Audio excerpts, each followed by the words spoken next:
तो ये महत्वपूर्ण है कि आप कुछ ऐसा करें जिससे आपकी सांसें गतिशील हो जाएं। बस इतना कि आप गहरी सांस लेने लगें। कम से कम दिन में 3 घंटे सजग रहें, सिर्फ ऐसे बैठें। आप देखेंगे कि आपकी कई चीजें बदल जाएंगी। रात में जब आप नींद में जाने लगते हैं, जागने की अवस्था से नींद तक अगर आप जागरूकता में जा सकें तो आपका पूरा जीवन रूपांतरित हो जाएगा।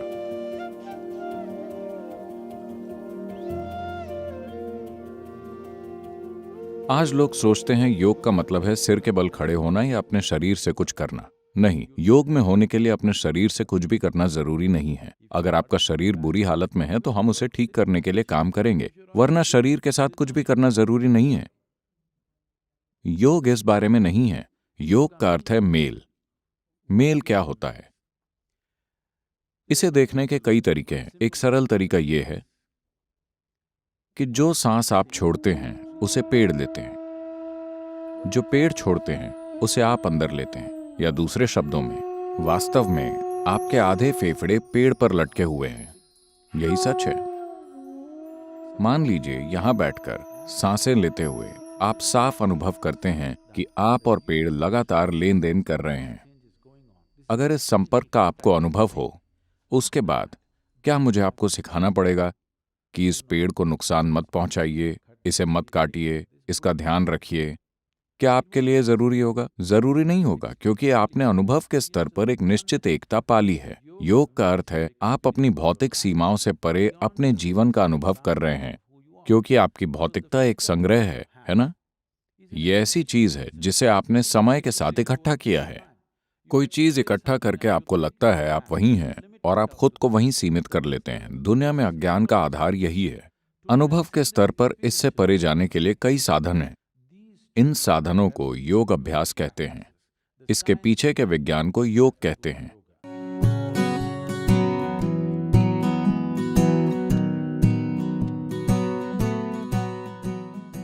हालांकि 5 तत्वों से बने आपके शरीर में वायु सिर्फ 6% है, पर यह सबसे गतिशील तत्व है, क्योंकि हर एक मिनट में आपके शरीर में इसका लेन देन होता है। तो आप कैसी हवा में सांस लेते हैं, ये निश्चित रूप से महत्वपूर्ण है और ये सब जानते हैं, मगर आप कैसे और कितनी चेतना में सांस लेते हैं, ये भी उतना ही महत्वपूर्ण है। खासकर अगर आप किसी बड़े शहर में रहते हैं, तो जिस किस्म की हवा में आप सांस लेते हैं वो शायद आपके हाथ में ना हो। तो अच्छा होगा कि कम से कम कुछ मिनट पार्क में, झील या नदी के किनारे या जो भी आपके लिए उपलब्ध हो वहां टहलें। खासकर अगर आपके बच्चे हैं तो ये जरूरी है कि आप कम से कम महीने में एक बार उन्हें शहर से बाहर ले जाएं। शहर से इतना दूर जहां प्रकृति थोड़ी शुद्ध स्थिति में हो, जहां वो किसी छोटी पहाड़ी पर चढ़ सकें या किसी जंगल में टहल सकें, नदी में तैर सकें, जहां वो प्रकृति के संपर्क में रह सकें और कुछ ऐसा करें कि सांस गतिशील स्थिति में हो। ये सिर्फ एरोबिक कसरत के लिए नहीं है, क्योंकि शरीर में बाहर की हवा का लगातार आदान प्रदान हो रहा है, तो शरीर की बुद्धिमानी इसका ख्याल रखती है। जब वो महसूस करती है कि हवा शुद्ध और जीवंत है, तो शरीर अलग तरीके से सांस लेता है। आप ये देख सकते हैं, और सिस्टम के अंदर लेन देन और शुद्धिकरण होगा, क्योंकि सांसों में हवा का लेन देन सिर्फ 1 से 2% होता है। बाकी सांस कई अन्य रूपों में घटित होती है। तो अगर आप शुद्ध हवा में रहते हैं तो ये महत्वपूर्ण है कि आप कुछ ऐसा करें जिससे आपकी सांसें गतिशील हो जाएं। आपको बहुत मेहनत वाला काम करने की जरूरत नहीं है। बस इतना कि आप गहरी सांस लेने लगें। कुछ समय तक सामान्य से थोड़ी गहरी सांस चलने लगे, और खासकर बढ़ते बच्चों के लिए यह बहुत महत्वपूर्ण हो जाता है, क्योंकि इससे शरीर की अखंडता और मजबूती बढ़ती है।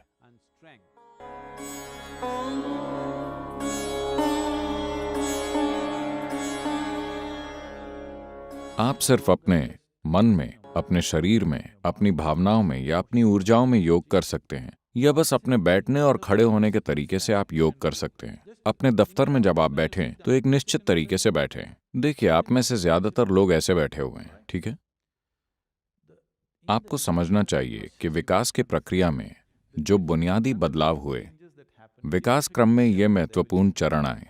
रीढ़ नहीं थी, पर विकसित हो गई।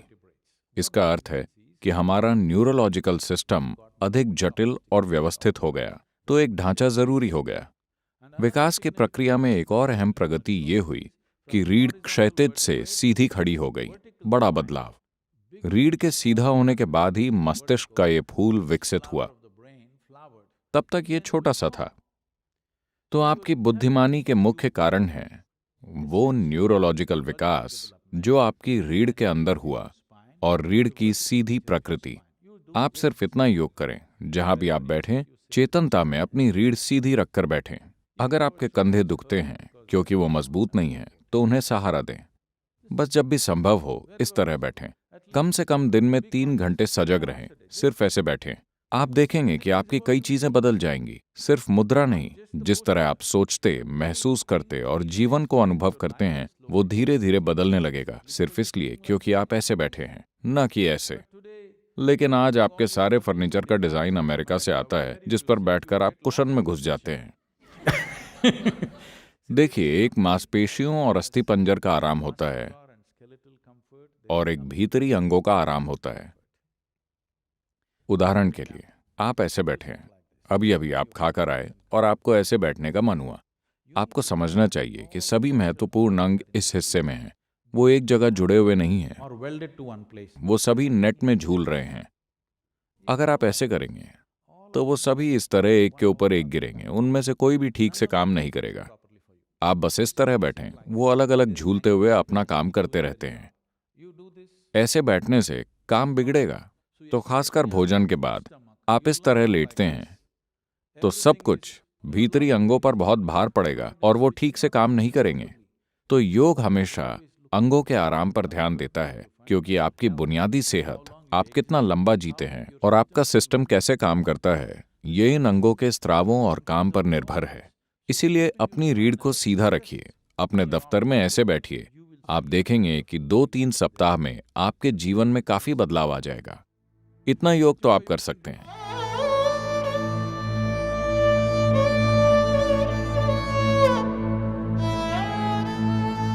जो भी आप देखते, सुनते, सूंघते, चखते और छूते हैं, वो दर्ज होता है। कमजोर याददाश्त का मतलब है बस जरूरत पड़ने पर आप उसे वापस नहीं ला पाते हैं। दर्ज करने में कोई समस्या नहीं है, सब दर्ज हो रहा है, मगर आप जो चाहते हैं उसे चुन नहीं पाते। अगर आप ये चुनना चाहते हैं तो कुछ और आ जाता है। तो ये सिर्फ स्पष्टता का सवाल है, न कि याददाश्त का। याददाश्त का मतलब है कि मान लीजिए हम कहते हैं कि इस फोन में कम मेमोरी है। इसका क्या अर्थ है? इसमें दर्ज करने की क्षमता सीमित है ना? अगर मैं 2 दबाऊं और 5 आ जाए तो इसका क्या अर्थ है? खराब मेमोरी या खराब कीबोर्ड? खराब कीबोर्ड। तो ये खराब कीबोर्ड का प्रश्न है, ये खराब मेमोरी का प्रश्न नहीं है। ये बहुत महत्वपूर्ण है कि आप 2 को 2 कहें, 5 नहीं। ये खराब कीबोर्ड का प्रश्न है। मेमोरी को ठीक करने की कोशिश मत कीजिए, मेमोरी बढ़िया है। आप जो भी देखते हैं वो दर्ज होता है। आप सही नंबर टाइप नहीं कर पाते। समस्या बस यही है ना? So we have to work on clarity. What is it that gives us clarity of mind? तो हमें स्पष्टता पर काम करना है। मन की स्पष्टता किससे मिलती है?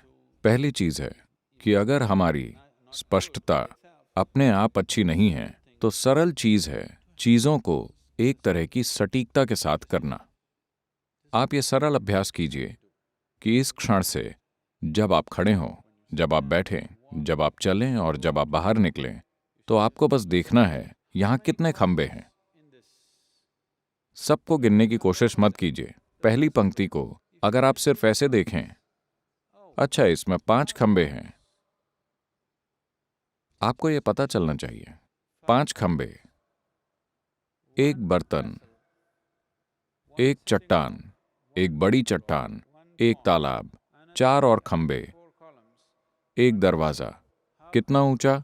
12 फीट लगता है। Just do this. बस हर चीज के साथ ऐसा करें। यहां से वहां तक कितनी सीढ़ियां हैं? 1, 2 इस तरह न गिने। 3 सीढ़ियां चढ़ने के बाद 3 हो गईं, और 3 और 3 और 3। कुछ दिन बाद 11 या 4 या 5 गिने। बस इसी तरह बिना सोचे धीरे धीरे आपको पता चल जाएगा। लगता है मैंने 12 सीढ़ियां चढ़ ली हैं। आप देखेंगे कि स्पष्टता स्वाभाविक रूप से आ जाएगी।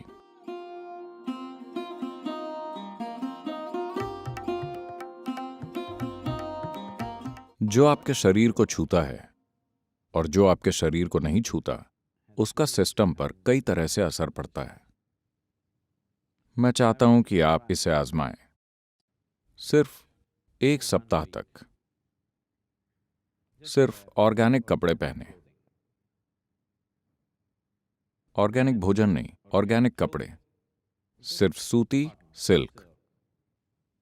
चमड़ा इस्तेमाल मत कीजिए। सिर्फ ऑर्गेनिक चीजों का इस्तेमाल करें। सिर्फ 1 हफ्ते, फिर उसे छोड़ दीजिए। मेरा मतलब है अंदरूनी चीजों से लेकर सब कुछ सूती, सिल्क या ऊनी। 1 सप्ताह बाद हर चीज सिंथेटिक पहनिए। अपने भीतरी वस्त्रों से लेकर सब कुछ सिंथेटिक। आप बस देखिए कि शरीर कैसा महसूस करता है। आप देखेंगे कि शरीर जैसा महसूस करता है, आपका शरीर आराम और सहजता के जिस स्तर पर है, उसमें आप एक बड़ा अंतर देखेंगे, क्योंकि जो चीज शरीर से लिपटी है उसका एक पहलू है। एक और चीज है कि आप जो हैं उसे अभिव्यक्त करने का तरीका भी कुछ पदार्थों से बेहतर या सीमित होता है। So cotton and silk does the best for your system. तो सूती और सिल्क आपके सिस्टम के लिए सबसे अच्छे होते हैं, खासकर अगर वो कच्चा है, इसे किसी तरह उपचारित नहीं किया गया है। इसका एक निश्चित असर होता है। अगर आप सजग हैं कि कैसे हर छोटी से छोटी चीज सिस्टम को प्रभावित करती है। ऐसा नहीं है कि अगर मैं सिंथेटिक पहनूं तो मैं मर जाऊंगा। नहीं, मैं पहन सकता हूं। वो महसूस होता है, न कि दिखता है। वो मुझे गरिमाहीन महसूस होता है, क्योंकि उसका एक तरह का असर होता है। मैं ध्यान भी कर सकता हूं, मैं वही व्यक्ति रहूंगा अगर मैं ऊपर से नीचे तक सिंथेटिक पहनूं। मैं तब भी वही रहूंगा, मगर थोड़ी मेहनत करनी होगी, थोड़ी कोशिश करनी होगी। अब ये काफी सहजता से होता है। आपको करके देखना चाहिए। You should try.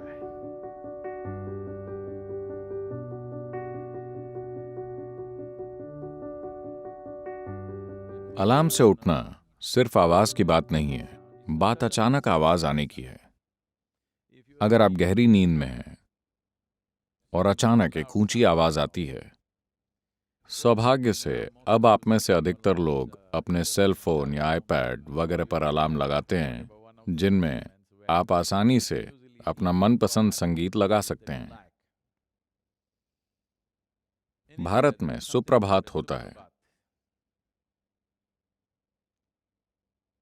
प्रभा का मतलब है भोर या रोशनी। सुप्रभात का अर्थ है, शायद अंग्रेजी में हम इसे गुड मॉर्निंग बोल सकते हैं। आपको गुड मॉर्निंग कहा जाता है, शब्दों में नहीं, बल्कि ध्वनियों की एक व्यवस्था द्वारा। आज सुबह जागने का मतलब है कई तरह से पुनर्जन्म। नींद में आपके लिए दुनिया नहीं होती और अब आप फिर से वापस आते हैं। जब आप वापस आते हैं तो आप कैसे बाहर आते हैं? Will determine many things about the nature of your day. यह आपके दिन के बारे में कई चीजें तय करेगा। आज आपका जीवन किस दिशा में जाएगा, ये इससे तय होगा कि आप किस तरह से बाहर आते हैं। तो मुझे यकीन है कि पिछली पीढ़ियों में ज्यादातर भारतीयों ने इस पर गौर किया होगा। जब वो सुबह उठते थे, उनकी दादियां, माएं हमेशा शिव या शंभो या हर हरि ऐसा कुछ बोलते हुए उठती थीं। मगर इस स्पंदन में सोने का एक तरीका है। तो आप किस तरह की ध्वनियों में जगते हैं, वो कई रूपों में आपके दिन की प्रकृति और आपके जीवन का भविष्य तय करेगा। वो समय जब आप आधे जगे हुए और आधे सोए होते हैं, अगर आप उसके प्रति जागरूक हो सकें। मैंने जागने की अवस्था से नींद के उस बिंदु के बारे में कई बार कहा है। रात में जब आप नींद में जाने लगते हैं, जागने की अवस्था से नींद तक अगर आप जागरूकता में जा सकें तो आपका पूरा जीवन रूपांतरित हो जाएगा।